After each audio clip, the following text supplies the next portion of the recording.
Today we are talking about the subject of unconditional love. You know, love as a concept on its own is thrown around a lot.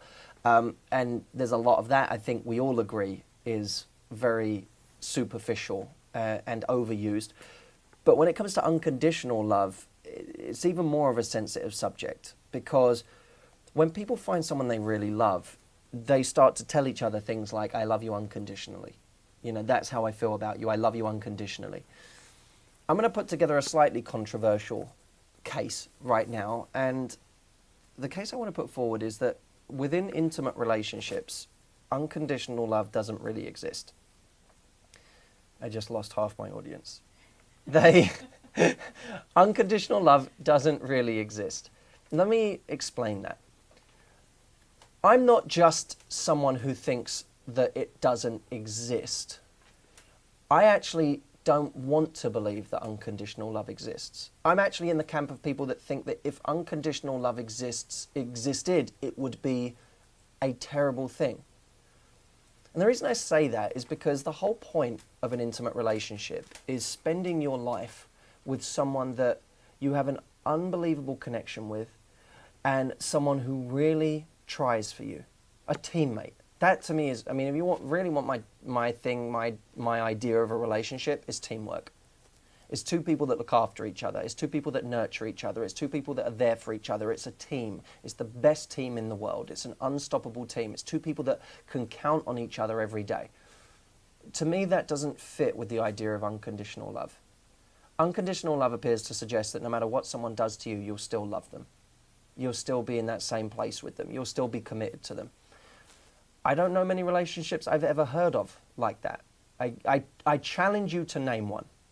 I challenge you to name a relationship where the love was absolutely 100% unconditional, where no matter what those two people did to each other, they stayed together.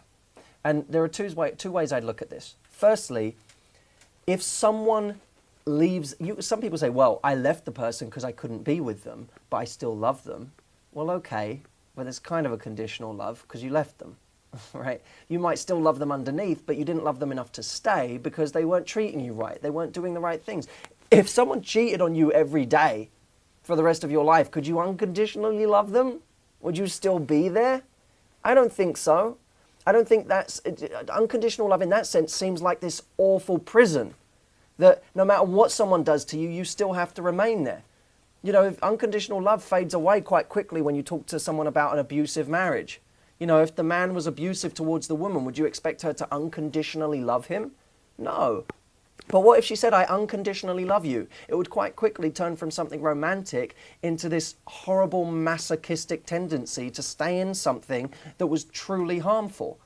See, to me, unconditional love is an extremely dangerous concept. It makes people feel guilty in situations where they shouldn't feel guilty, where they should feel entitled to leave, where they should feel entitled to say, you know what, you don't care about me, you don't do enough for me, you're not trying in this relationship anymore, I can't be here. It makes people feel bad for leaving because they feel like the real notion of romance is unconditional love. I don't believe that's romantic. To me, what's romantic is two people who try for each other. To me, what's romantic is a relationship where two people never stop trying to impress each other. That to me is beautiful. And I think that's the key to a relationship, by the way. Never stop trying to impress your partner. Wake up every morning and say, what am I doing for my partner today? How am I surprising them? How am I being slightly unpredictable today? How am I giving to them today? How am I helping them grow today? The answer to those questions should always be something you can come up with. And by the way, you should always be able to answer yes to some of those questions for your partner.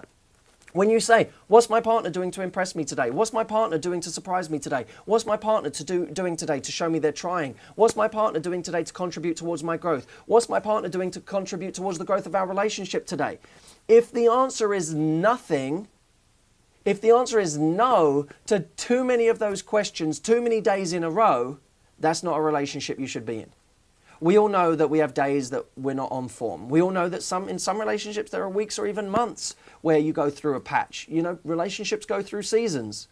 But if you ask the question every morning, what is my partner doing to contribute towards my happiness? And the answer is nothing every day for too many days in a row, then that's not a relationship that you should be in, and certainly not one you should apply this concept of unconditional love to. The truth is, look, let's turn this argument on its head. When you first meet someone, what makes you love them? Do you go in just loving them unconditionally? The moment you see them, you suddenly go, I love you unconditionally. No. Why do you decide you want to love them unconditionally? Because they do things. There are certain things they do, there are certain traits they have, habits they have, there are certain ways of being that make you say, I love this person. In that sense, you already based your unconditional love for that person on conditions you saw in the first place.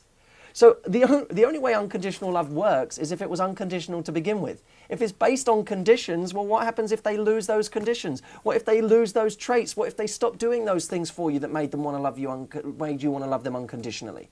The whole point is, between people who meet each other, who have a relationship, love is conditional. That's the whole point. We stay there because we know every day we make a decision to stay there. Every day we know that on some level that person makes our life better.